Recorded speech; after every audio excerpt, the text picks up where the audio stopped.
C'est parti pour un site qu'on va créer ensemble de A à Z. Alors voilà, j'ai imaginé un site autour d'une ville, en fait j'ai cherché les villes les plus appréciées au monde, j'ai tapé sur Google, j'ai vu que Kyoto au Japon était une ville très appréciée, une recherche Wikipédia plus tard et quelques photos, etc. Et je me suis dit, tiens, on va faire un site sur la ville de Kyoto comme ça. On imagine qu'on est une sorte de guide touristique et qu'on va se créer un site statique comme ça où on va proposer différents tours comme ça de la ville avec des découvertes, des châteaux, etc., restaurants et compagnie. Et donc on peut rentrer en contact comme ça.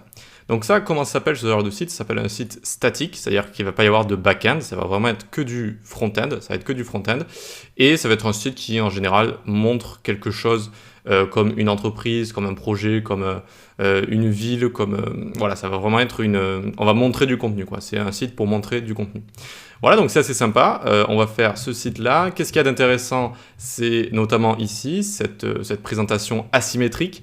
C'est vraiment sympa, c'est très à la mode en ce moment. Si vous savez faire ce genre de choses, vous allez vraiment vous démarquer. On va faire ça avec CSS Grid. Ça risque d'être un petit peu compliqué pour les débutants. Mais c'est comme ça qu'on apprend, c'est en étant frustré, c'est en faisant des choses qui sont compliquées pour que son cerveau, peu à peu, il cherche des solutions, qu'il soit habitué à faire des choses qui sont bien, comme ça, qui sont recherchées, qui sont poussées. D'accord? Donc ça, on va le faire avec CSS Grid. Ensuite, on va faire ce petit effet parallaxe assez sympa également. Ok, où on va avoir une image derrière, type jardin japonais, etc. Alors, je suis pas, comment on peut dire ça, nippophile peut-être.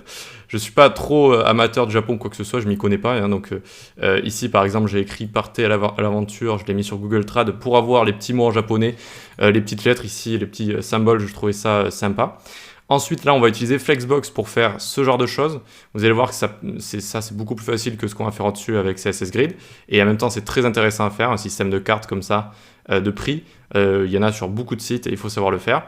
Et ensuite, un formulaire de contact, là, où on va pouvoir rentrer tout ce qu'on veut. Prénom, nom, etc. Et puis, on terminera par un footer qui a juste ici, hop, le petit footer tout en bas. Ok, donc c'est parti. Comment accéder au fichier de base? Accéder au fichier de base? Juste avant, je vais vous montrer que c'est responsive. Hop, on va aller sur Toggle Device Toolbar. Alors, tac, le menu était ouvert. On va se fermer tout ça. Et donc, ça va être bien responsive, c'est-à-dire que ça va s'adapter à tous les écrans. On va avoir un mode ici, un mode colonne avec tout ce qu'il y a ici, tout notre site qui va être mis en mode colonne et qui va pouvoir être utilisé comme ça. Et on va avoir le menu ici qui va fonctionner également. Ok, donc ok pour ça, on remonte, tac, je sors d'ici. Sur GitHub, je vous ai mis le lien ici, le lien d'un repository, c'est-à-dire qu'il va y avoir du code ici que vous allez pouvoir directement télécharger. Vous allez cliquer ici, download zip, ça va vous télécharger en fait deux dossiers que je vais vous montrer directement, ils sont à côté, tac, ils sont là. Donc on va avoir le dossier de départ, index.html, style, etc. et puis les photos, comme ça vous n'allez pas avoir besoin d'aller les prendre n'importe où, etc. Je vous ai tout mis ici directement, comme ça c'est plus facile pour commencer. Et le site complet à côté, le site avec tout le code à côté. Donc si vous faites une erreur, si vous avez envie de regarder le code source, etc., bah, sachez qu'il est juste à côté.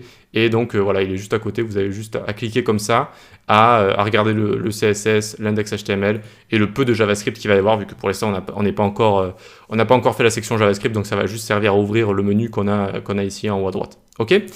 Allez, ben super, tu peux télécharger ça, ouvrir le dossier ici, et on va se retrouver donc pour mettre en place l'index HTML et commencer à coder tout ça, tout simplement. Allez, à tout de suite.